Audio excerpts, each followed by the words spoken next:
ধরো ধরো ভাগা ভাগা যা করে কাজ করতে হবে আজকে, ঠিক আছে? এখন বাজে 7টা। আজকে রাতে রান্নার দায়িত্ব, দেখা যাক কতটা কি উতরাতে পারি। আমি এখনো কথা দিতে পারছি না, তোমাদের সবটাই পরে জানাম, মানে পরে দেখাবো আর কি রান্না হচ্ছে না হচ্ছে। এখন আমি তাড়াতাড়ি করে জোগাড় করি, ঠিক আছে? আর এখন কিচ্ছু জোগাড় করার নেই, কি রান্না হচ্ছে পরে বলছি, ঠিক আছে? গুড ইভিনিং, কেমন আছো সবাই? আশা করছি সবাই ভালো আছো, আমরাও খুব ভালো আছি। আরে বাবা, চলো রান্না জোগাড় স্টার্ট করি। মানে বাবা বসে বসে দেখছে আর কি কি জোগাড় টোগাড় হচ্ছে, আর মা এখানে বসে বসে চা খাচ্ছে। ধরো ধরো ভাগা ভাগা সা।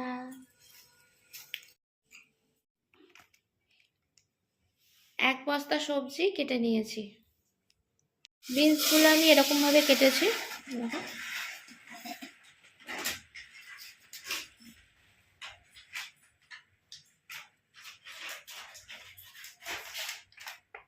মা এদিকে মানে সবজিগুলো ভেজে আমাকে হেল্প করে দিচ্ছে, আর আমি এদিকে মশলাটা করে নিলাম।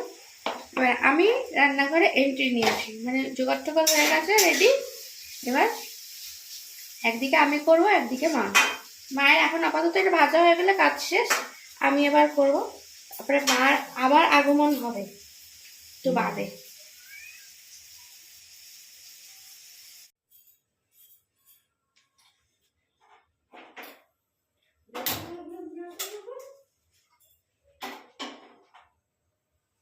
কি বলছো?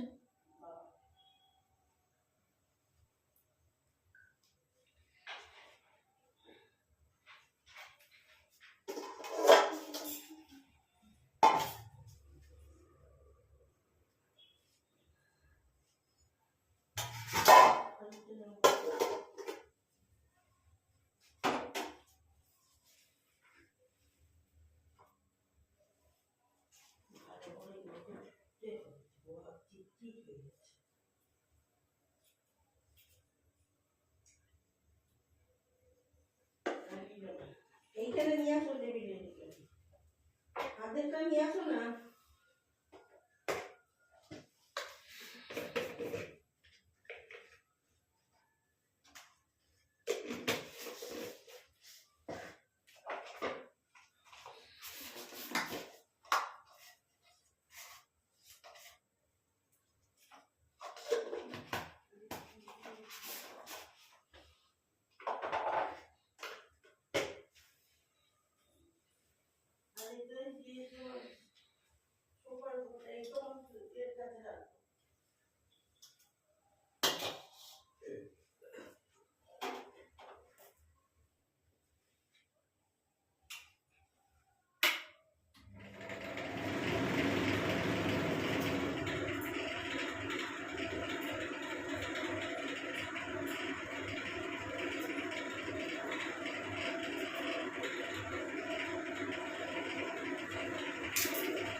রান্না করতে কার কার ভালো লাগে বলো? আমার তো বেশ দারুণ লাগে।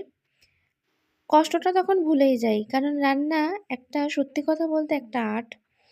রান্না করতে যে ভালোবাসে, খাওয়াতে যে ভালোবাসে, আমার মনে হয় তার আম মনে খারাপ লাগার কিছু থাকে না। কারণ এটা একটা সবথেকে মানে আমাদের সাংসারিক জীবনে আ মেন পার্ট বলতে পারো, যেটা আমাদেরকে খুব আনন্দ দেয়। এই একটা জিনিসই সংসারে রান্নাবান্না, এটা কিন্তু খুবই ভালো লাগার একটা জিনিস। অন্য কিছু আমি বলব না, কারণ বাসন মাজা ঘর মোছা এগুলো কোনোদিন শান্তি দিতে পারে কিনা আমি জানি না। কাজগুলো আমাদের বাধ্যগত হয়ে করতে হয়। কিন্তু রান্না এমন একটা জিনিস যেটা আমরা খুব ভালোবেসে করি আমাদের নিজেদের পরিবারের জন্য। কারণ আমরা যে পরিবারের মানুষগুলোকে ভালোবাসি, তাদের খাওয়াতে তো ভালোবাসবোই, তাই না? তাই এভাবেই একের পর এক মশলাপাতি দিয়ে দিচ্ছি। আর সব তো আমি পেস্ট দিয়েই দিয়েছি, দেখেইছো। আজকে আর সেরকমভাবে রান্নাটা তোমাদের সঙ্গে শেয়ার করছি না, কারণ চিকেন রান্না করতে সবাই পারে। আর আমারও ভিডিও মানে আমার ইউটিউব চ্যানেলে অনেকবার এই চিকেন রান্না দেখানো আছে, ওই জন্য আজকে আর নর্মালি করছি। কিন্তু খাওয়ার যেহেতু পরে ভয়েসটা দিচ্ছি, তাই জন্য তোমাদের একটু বলতে পারছি। আজকে কিন্তু চিকেনটা একটু অন্য রকম টেস্ট হয়েছিল, জানি না কেন। এটা কি বলো তো, রান্না একেক দিন কিন্তু একেক রকম দেখবে, এক হাতে হলেও রোজ দিন কিন্তু একরকম টেস্ট হয় না। একেক দিন এমন সুন্দর হয়, এমন ভালো হয়, মনে হয় যেন আমি রান্না করিনি। মানে নিজের রান্না নিজে খেয়ে মনে হয় না যে এটা আমার নিজের রান্না বলে। আবার একেক দিন ভালো রান্না করার চেষ্টা করেও এত বাজে হয়ে যায় কি বলবো। এই যে লেগ পিস, আর বাড়িতে লেগ পিস আসা মানে ওটা আমার পাতেই পড়বে। যাই হোক, চলো মন দিয়ে রান্নাটা সেরে ফেলি, কারণ এটা করতে অনেকটা সময় চলে যাবে। আর আজকে একটু তাড়াতাড়ি খাওয়া দাওয়ার ব্যবস্থা করব, কারণ বেশি রাতে এইসব রিচ খাবার খাওয়া আমার মনে হয় ভালো না। তার জন্য তাড়াতাড়ি রেঁধে ফেলি।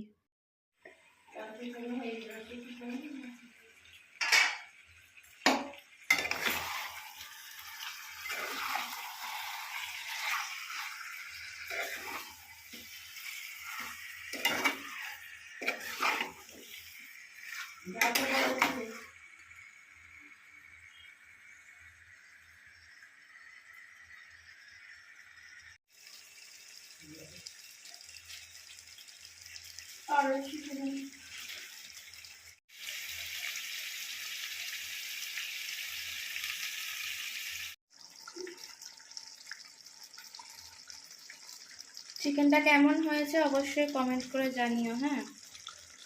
গন্ধ তো দারুণ উঠছে।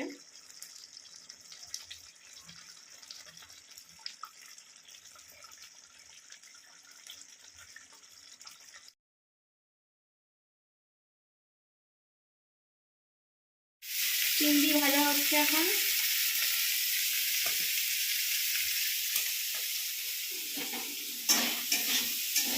এখানে ভাত রেডি হয়ে গেছে, এখানে সব ভাজা হয়ে গেছে।